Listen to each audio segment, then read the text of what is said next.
When was the last time you talked to your mother or told her that you love her? Has it been a while? Well, let's surprise Mom with flowers.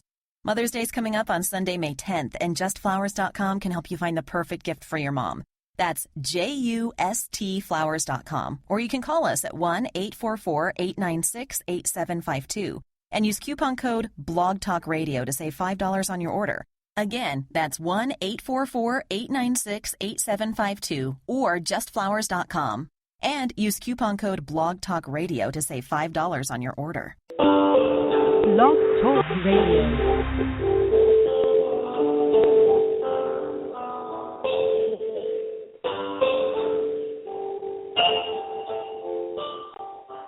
Hello, everyone, and welcome to this episode of Commanding Your Life. This is your host, Beverly-Fells-Jones, and I am an author, speaker, certified seminar leader, and practitioner for the Silver Method, the Prime Directive, and other techniques. On this show, you will hear about how to expand your world of thought. I and my guests explore the world of positive thinking, the law of attraction, and consciousness from many points of view.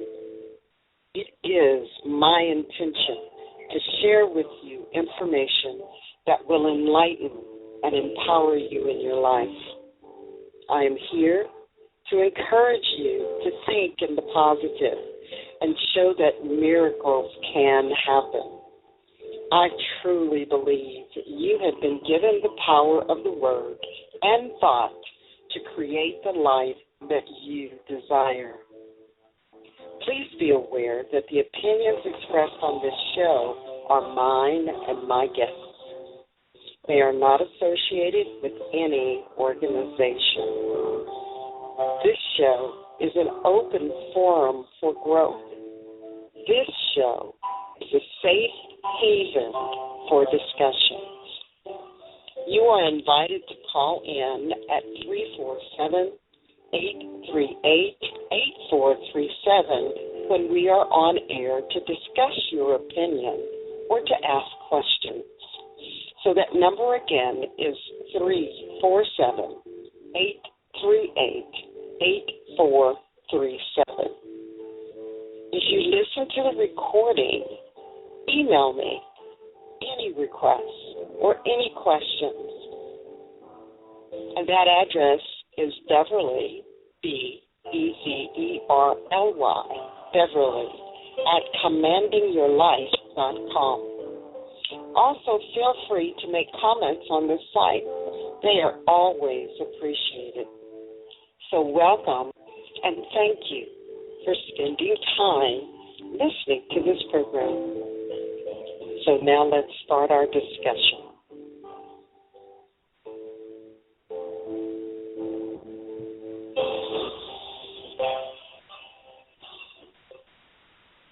Good morning. Hope everyone had a wonderful and fantastic holiday. I know that I did. I got to visit with friends and family and just had a really good time. This is the time of year that we start thinking about what we have or have not accomplished in the previous year or the year that we're in, and start thinking about the next year. So for us now, we're beginning to plan 2015 on the knowledge that I have gained over the years. I know that what I think about most of the time is going to manifest in my life. It's going to show up. Marcus Aurelius talks to us about the powers that we have. And he says, because your own strength is unequal to the task, do not assume that it is beyond the powers of man. If anything is within the powers and province of man, believe that it is within your own compass also. So again, it goes back to believing that you can achieve, that anything that is within man's power it can be achieved. You can look at it, you can think about it, and it's amazing how often an idea will pop up. It is amazing how often things that seem the darkest or I can't figure out how it is, and then we take the time to slow ourselves down, relax, take a few deep breaths, and let it go.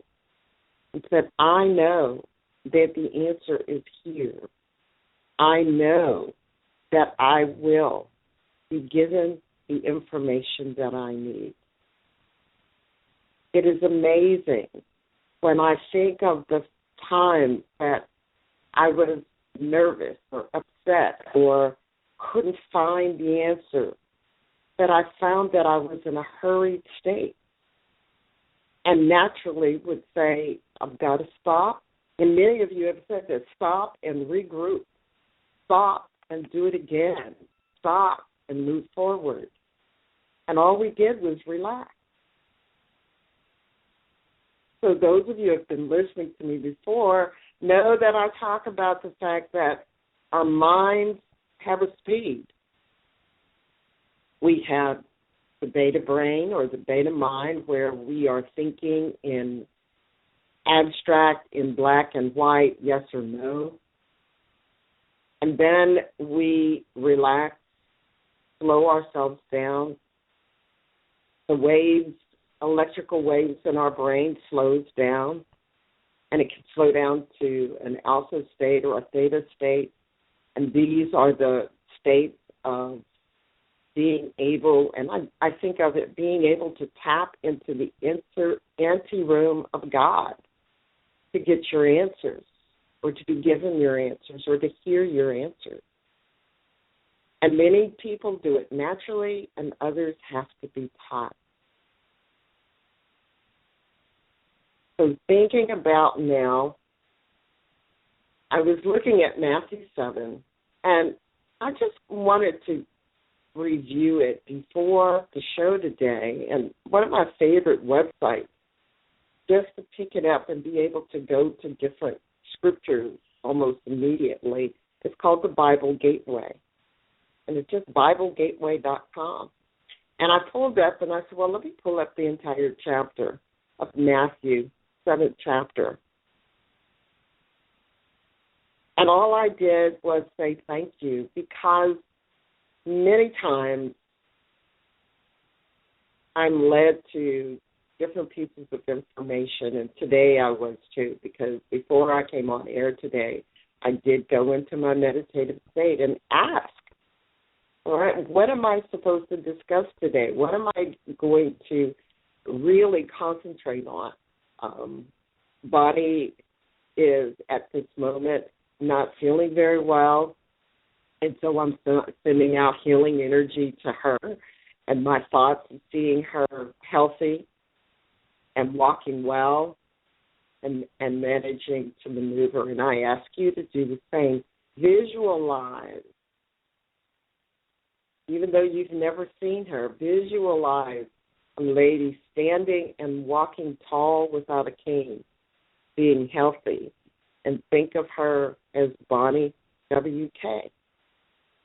Because as you think of someone, when you're praying about them for their health, you think of how you want them to see or be and how they are when they are healthy.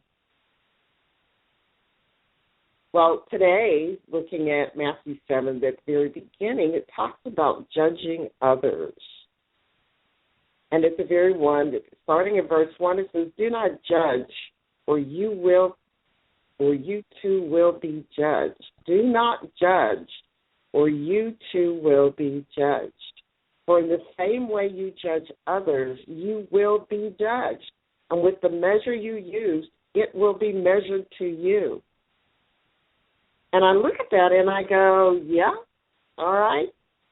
But every day we are judging others. Well, I wouldn't have done that. I don't know why they did that. Well, see how they're dressed do you see this? Did you hear so-and-so? In those simple words, those simple thoughts, you are judging someone else. You are judging them based on your thoughts, based on your beliefs, based on your world. Now, I know many of you are going to say, but I use the Bible as my guide, and I still say, you're still judging on your thoughts, on your words. Well, the scriptures say, I know what the scriptures say, but it is not for you. It is not for you to decide. Because the third verse says, why do you look at the speck of sawdust in your brother's eye and pay no attention to the plank in your own? Right? How can you say to your brother, let me take that speck out of your eye, when all the time there is a plank in your own? And I think about this because we, a lot of times, cannot see that plank that is in our eye because we are looking through the filters of our own life and the filters of our own beliefs and the filters that we have been given by our friends, our family, our school, our church, our organization. We are looking through their eyes and seeing one thing. I have a lot of Facebook friends, and I look at some of the things that are posted, and I stop myself because I have my own filter, and I do not want to be judged from their filter for what I do and believe. We all have to answer in our own way for what we think and what we do, and our lives are a reflection of how we think, and that's what today's show was supposed to be about, but I got off on that a little bit, all right? But think about it. What do you think about most of the time? What do you bring into your life? How do you think? James Allen wrote many books, and the one book he wrote was As a Man Thinketh. And in the opening section of that book, he wrote, mind is the master power that molds and makes. So your mind is your master power, the way you think, the way you feel, the way you judge. Mind is the master power that molds and makes, and man, you, is mind. So we are made up of a mind, of thought, of consciousness. The man is mind, and evermore he takes the tool of thought and shaping what he wills, brings forth 1,000 joys, 1,000 ills. He thinks in secret, and it comes to pass. Environment is but his looking glass. So you think, and the thoughts that you concentrate on most of the time will bring forth your work. I can't. I shouldn't. Well, they didn't. I'm afraid. I can't get in front of a group and talk. I can't walk a mile today. I am not able to, I'm just too tired. All of those are negative things. When you hear yourself, I can't, I should, I shouldn't, negative. And we want you to start switching over to the positive thoughts in your life. You must dream the big dream. You must dream and think about where you want to be. I'm thinking about the ballerina. Told her body was not the right shape, but now she's a lead ballerina. You think about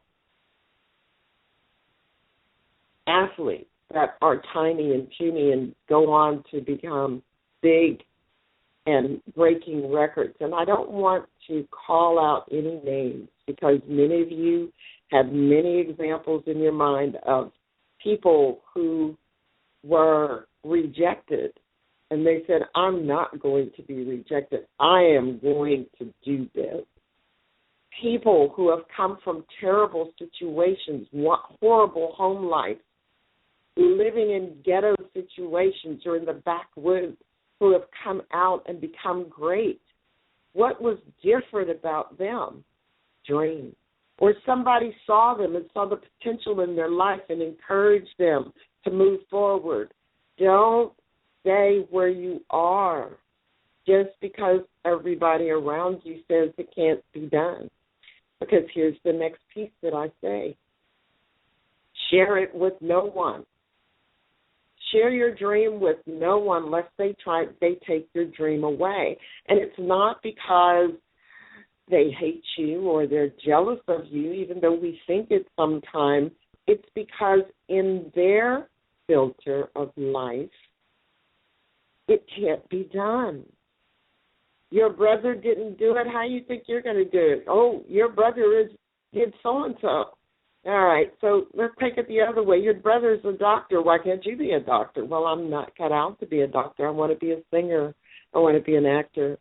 I want to be a ballerina. But so-and-so, no, I am not so-and-so. So if you have a dream, dream it. Start looking at ways that you can take that dream into a reality. Because the more you think about it, the more ways you're going to find. You'll find, if it's a school that you need, you'll find a scholarship. You'll find a mentor. Or you'll find that you got to go to work during the day, school at night, or you go to school during the day and you're working 2 jobs at night. It doesn't matter. I read an article about a young man that went away to college, and for his first 2 years, he slept in his car. He worked, he took all his money to pay his tuition, and he slept in his car. He used the gym, to shower, he used different places to get food and move, but he made it through those first 2 years until he was able to really get a job and scholarship money that he could afford to be in an apartment or on dorm. But he was determined. He never told his parents. He never told his friends. No one knew. He was determined. Now, there's a gentleman by the name of Neville Goddard. Well, he left this world in 1972. And he was better known as just Neville, and he was a quiet,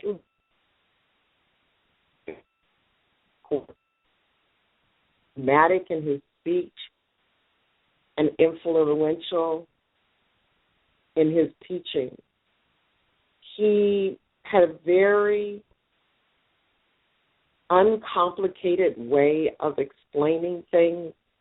Sometimes, I've got the transcripts of some of his lectures, and the way people talk from the 1920s and 30s on away was a little different, and some of the words are different, so I have to, get that clarified. But in a very simple 1-hour lecture, he was able to clarify the nature of God and God's relationship to every person. He spoke about God in intimate terms as though he knew God very well, which he did. And he has a lot of quotes that I use, but this is the one that I'm using with my mastermind team. And I request that they read it a minimum of 4 times, not just 4 times, but a minimum. And I've read it over and over and over again because I want to understand it and I want it to be internalized. And those words are posted in the description of this show. Now, if I move from that I am, that who I am right now, the person that I am, the person that Beverly-Fells-Jones is, right? If I move from that I am into what I would like to be, all right? So let's say I want to be, I love to quilt, all right? I want to win awards. I want to create quilts that others want to duplicate. Let's just say that's what I want to be. If I move from that I am into what I would like to be, you will still be my friend. All right? So you will still be my friend, as I make this move.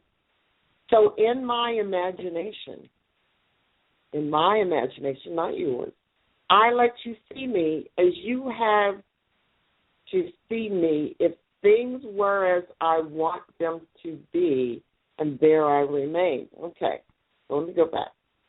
So in my imagination, I let you see me as you would have to see me if were as I want them to be. I want to be a famous quilter of people who buy my quilt design, and there I remain. So I'm sitting in a meditative state, and I am imagining myself. I see myself. Let's say I see myself next to my quilt with a big blue ribbon again, number 1 ribbon pinned on it. And you, my friends, are at the show, and you come and you see my quilt, and you're oohing and awing, and congratulations, I am seeing you. See me as if they were as I want them to be. So I began with the end in mind, as to quote another contemporary. I began with the end in mind, and I've got this quilt hanging with the number 1 ribbon, and you, my friends, are around, and I see you seeing that for me, and there I remain. He goes on to say, I can't be double-minded and let you see me in my former state. I can't be double-minded and think of you thinking of me in my beginning stages of creating a quilt or learning specific techniques in quilting or being a non-quilter if you're not a quilter, whatever it is, a non-ballerina, right, a non-doctor. I can't be double-minded and let you see me in my formal state, but must persist in my new state. So I must be in my imagination, sitting in my meditative state, be in my new state until it becomes natural and shows, and it says, outpictures itself in my world. Well, what does that mean? Outpictures itself till it shows up in my world. But must persist. I can't be double-minded and let you see me in my former state, but must persist in my new state until it becomes natural and outpictures itself in my world. Athletes, let's take a golfer, can mentally see themselves winning the tournament, mentally seeing that ball, that little tiny white ball, go in the hole. They're not on the course. They see it. They see themselves walking at the 18th hole, finishing up the hole, and the crowd roaring and saying, yes, you won, you did it, right? They picture themselves, and they must persist. They cannot doubt. They cannot doubt that little tiny hole is going in the ball, that little ball is going in the hole. They cannot doubt that they're going to win. So if you want to be known, you will be, regardless of the fact that you start your assumption with nothing to support your claim. If you want to be known, you will be, regardless of the fact that you start your assumption with nothing to support your claim. I have no idea how I'm going to be this famous quilter, but I am going to do it, and the words, the way, the techniques, everything is going to be given to me. Trust. Simply dare to assume that you are. Your assumption, although denied by your senses, by your eyes and your ears and your hands and around you, even though denied by your senses, if persisted in, will become externalized facts in your life. And that's Neville Goddard. Now, we're running out of time today, but I'm going to continue recording for a while afterwards so that if you come back and listen, we will do this. I'm also going to continue this. I'm going to write my blog, and I'm going to continue this there because this is very important for 2015 because you're going to start planning your 2015. And next week will be the first show in 2015, and we're going to talk about setting intention for the year. We're going to talk about Mega Manifest so that you can have opportunity to plan your year. My mastermind group, we're going away next weekend to campground, plan our year of 2015. And I'll share some of those things with you after we do the plan. But join me at meetup.commandingyourlife.com for the free meetup twice a month. Also, I would like you to go to silverfox.silvercourses.com. Click on the link on the left side for the newsletter and be given and sign up for the mini course. Start you using your Silver Ultramind system there. But remember, as you have believed, it will be done to you. So this is our whole conversation today.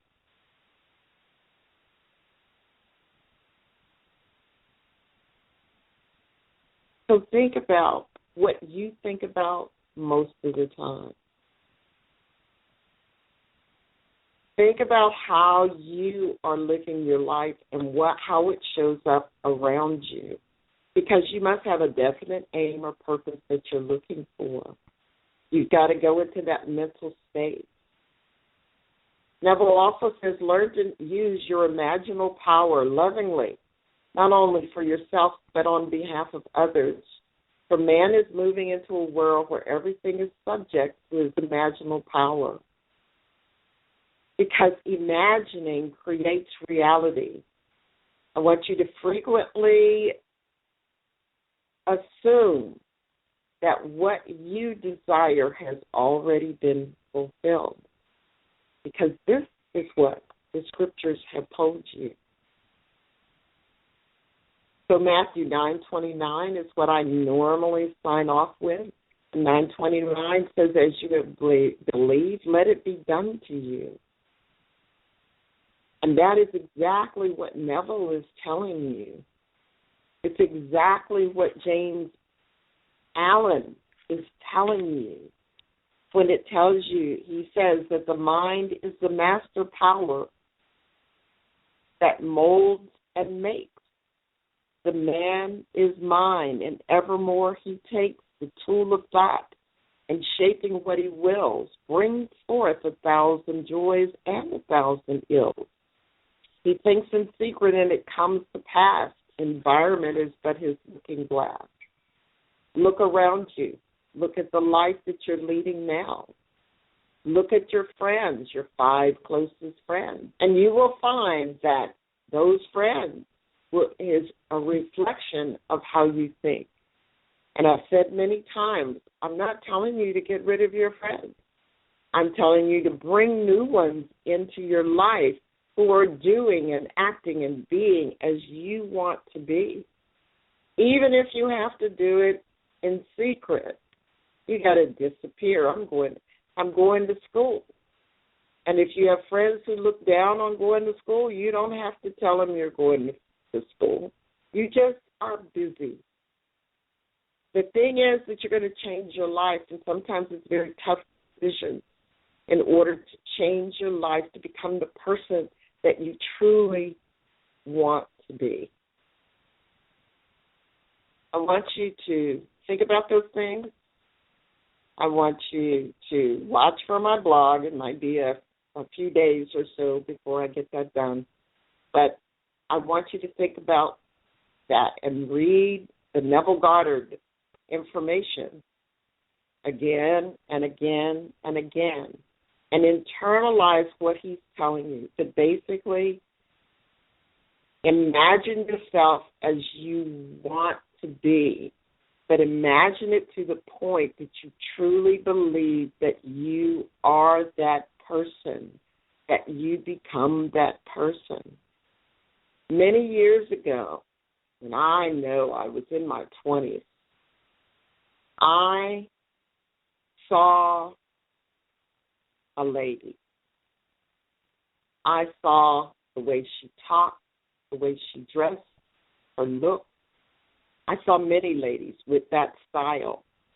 I saw a young secretary marry an executive, and he sent her to finishing school, and she came back, and it was like we didn't recognize her. She had changed, but it was a type of change that we all looked at and said, I want to be like that. And I began to think that way. And I know it was 20 years later.